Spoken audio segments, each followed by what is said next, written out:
मैं हूं आपकी टीचर मुबीना बारी और आप देख रहे हैं एफर्ट फॉर सक्सेस। मज़ीद वीडियोस और अपडेट के लिए आप हमारी वेबसाइट विजिट कर सकते हैं। उसके अलावा आप हमें हमारे फेसबुक पेज पर भी फॉलो कर सकते हैं। आज की इस क्लास में हम इंसर्ट मेन्यू में से शेप पे बात करेंगे। इस ऑप्शन पे क्लिक करें तो हमारे पास कुछ बनी हुई शेप आ जाती हैं। इनमें से हम जो शेप चाहें लेके इस्तेमाल कर सकते हैं।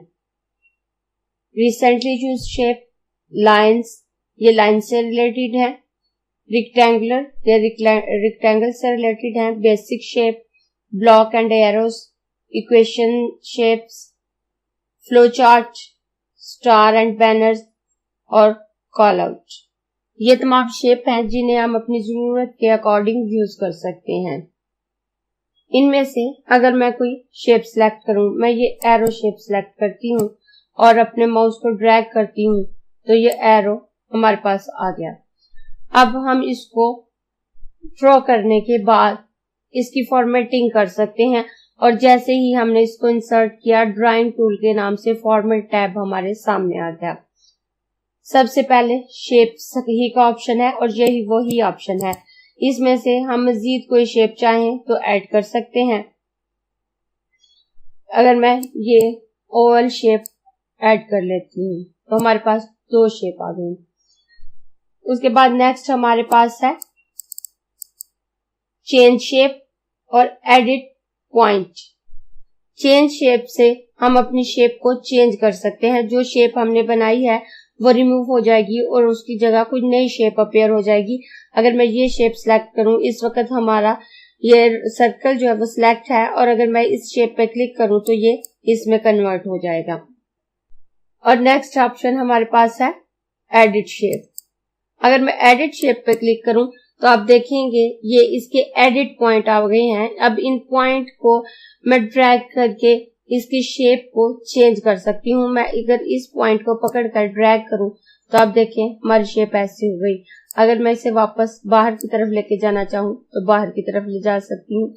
इस एरो के इस हेड को बड़ा करना चाहूँ तो बड़ा कर सकती हूँ। एडिट पॉइंट को पकड़कर ड्रैग करें तो हमारी शेप चेंज हो जाती है और ये अंदर या बाहर की तरफ हम ड्रैग कर सकते हैं। ये देखें। और अगर हमने इसे कर्व देना है तो हम इसके अंदर वाले जो व्हाइट डॉट है उसको पकड़ेंगे। जैसे मैंने इस डॉट को पकड़ा तो यहाँ से हमारी शेप कर्व हो गई। अगर मैं इस डॉट को पकड़ूंगी तो ये शेप हमारी इस तरह से कर्व हो जाएगी। इस तरह से हम कोई शेप ऐड भी कर सकते हैं और उसे चेंज भी कर सकते हैं। उसके बाद नेक्स्ट ऑप्शन है ड्रॉ टेक्स्ट बॉक्स। हमने अगर अपनी शेप में कुछ लिखना है तो हम टेक्स्ट बॉक्स उसके ऊपर ड्रॉ कर सकते हैं। ये देखें, मैं इसके ऊपर टेक्स्ट बॉक्स ड्रॉ करूंगी तो मेरे पास लिखने के लिए कर्सर आ गया है। अब अगर मैं कुछ भी इसमें लिख लेती हूँ, ABC लिख लेती हूँ तो बाहर क्लिक करती हूँ तो ये हमारी शेप में लिखा गया। ये शेप स्टाइल है।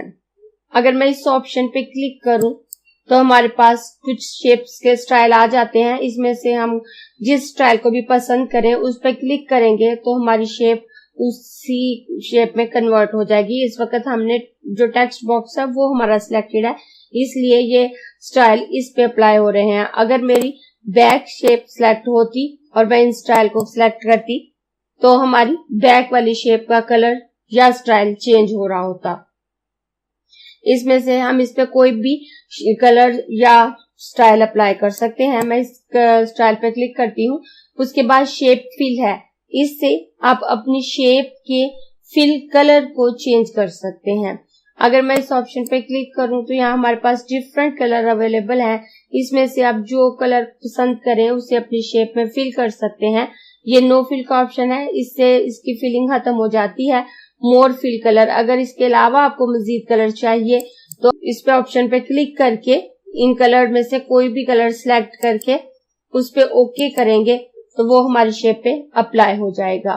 नीचे पिक्चर्स है। अगर आप अपनी शेप में कोई पिक्चर ऐड करना चाहते हैं, इस पिक्चर्स पे क्लिक करें तो जैसे पहले हमने पिक्चर इंसर्ट की थी, अब भी हम ऑफलाइन अपने कंप्यूटर में से कोई पिक्चर ला सकते हैं और इस शेप में फिल कर सकते हैं। नीचे है ग्रेडियंट। ग्रेडियंट दो या दो से ज्यादा कलर का मिक्सचर होता है जो कि लाइट और डार्क कलर में फैल रहा होता है। तो अगर हम इसमें से कोई ग्रेडियंट अप्लाई करना चाहें तो कर सकते हैं। नीचे है टेक्सचर। टेक्सचर में हमारे पास बने हुए कुछ टेक्सचर हैं। अगर इसमें से हम कोई अप्लाई करना चाहते हैं तो हम इसको सिलेक्ट करेंगे तो वो टेक्सचर हमारे शेप में अप्लाई हो जाएगा। मैं इस टेक्सचर पे क्लिक करूं तो ये हमारी शेप पे अप्लाई हो गया। अगर हम मजीद टेक्सचर चाहते हैं तो मोर टेक्सचर से हम माइक्रोसॉफ्ट से मजीद टेक्सचर जो है वो हासिल कर सकते हैं और अप्लाई कर सकते हैं। उसके नीचे आए तो ये शेप आउटलाइन है। शेप आउटलाइन से हम अपनी शेप की आउटलाइन चेंज कर सकते हैं, उसका कलर चेंज कर सकते हैं। इनमें से आप देखिए मैं जिस भी कलर पे अपने माउस का कर्सर लेके जा रही हूँ हमारे शेप की आउटलाइन उसी कलर में कन्वर्ट हो रही है। मैं ये कलर सिलेक्ट करूं तो आप देखिए पर्पल आउटलाइन हमारे शेप के इर्द गिर्द आ गई। मैं दोबारा यहाँ आऊं तो वही मोर आउटलाइन कलर है। इसके अलावा आप कलर एक्सप्लोर कर सकते हैं। उसके बाद वेट है।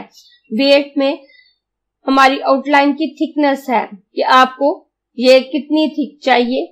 इसमें से आप जो थिकनेस सिलेक्ट करेंगे वही अप्लाई हो जाएगी। मैं इस पे क्लिक करती हूँ तो आप देखें हमारी आउटलाइन की थिकनेस ज्यादा हो गई। मैं दोबारा इसी ऑप्शन पे आती हूँ और नीचे डैश्ड है। डिफरेंट तरह के डैश स्टाइल दिए हुए हैं। इसमें से आप जो स्टाइल सिलेक्ट करेंगे वो आपके शेप पे अप्लाई हो जाएगा।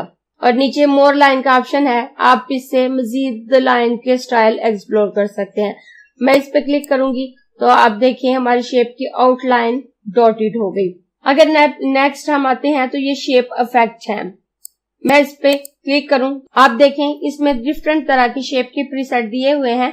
आप जिसमें से जिस इफेक्ट को चाहें अपनी शेप पे अप्लाई कर सकते हैं। मैं इस ऑप्शन पे क्लिक करूं तो आप देखेंगे हमारी शेप इस स्टाइल में कन्वर्ट हो गई।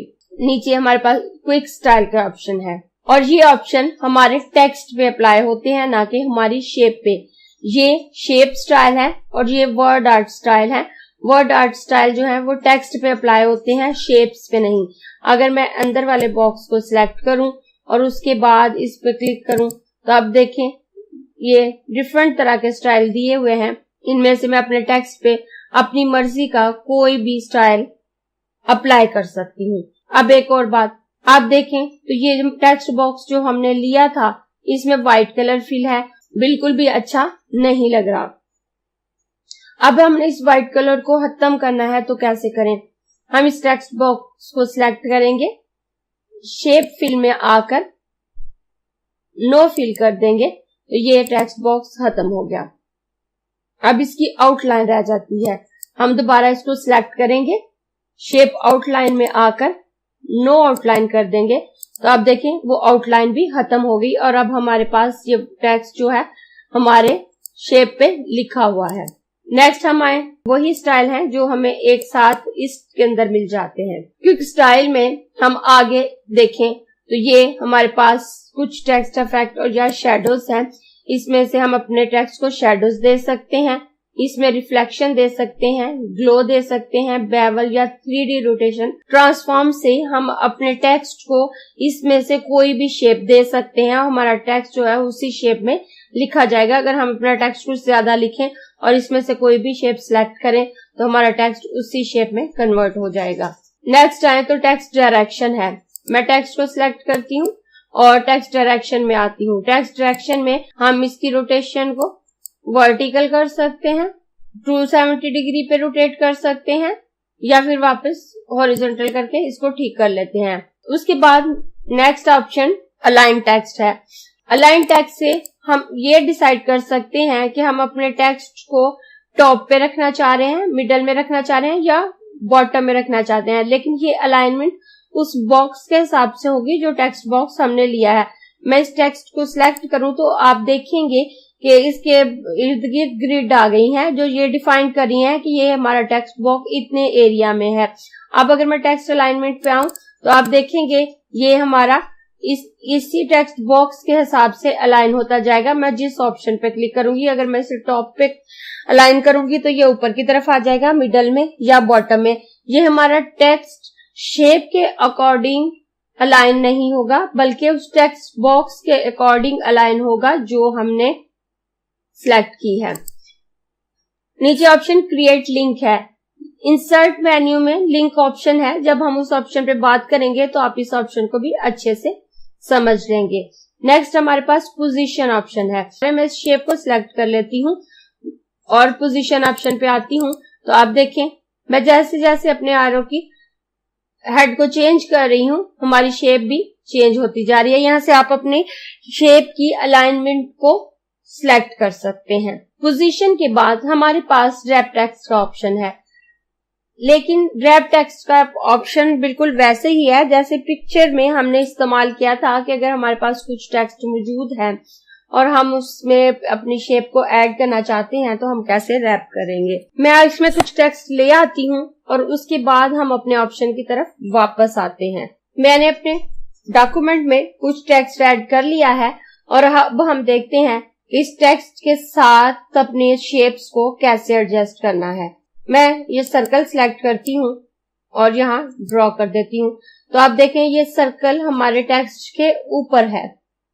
अब मैं इसे रैप टेक्स्ट के ऑप्शन में आती हूँ और यहाँ से इसकी पोजीशन सेट करती हूँ। इन लाइन विद टेक्स्ट के ऊपर आ जाएगा और जहां से ये शेप खत्म हो रही होगी वहां से स्टार्ट होगा। अगर मैं स्क्वायर करूं तो ये दरमियान में आ जाएगा। टाइट करूं, टाइट से हमारा टेक्स्ट इसके करीब आ जाएगा और इसका ये फासला इस तरफ से कम हो जाएगा।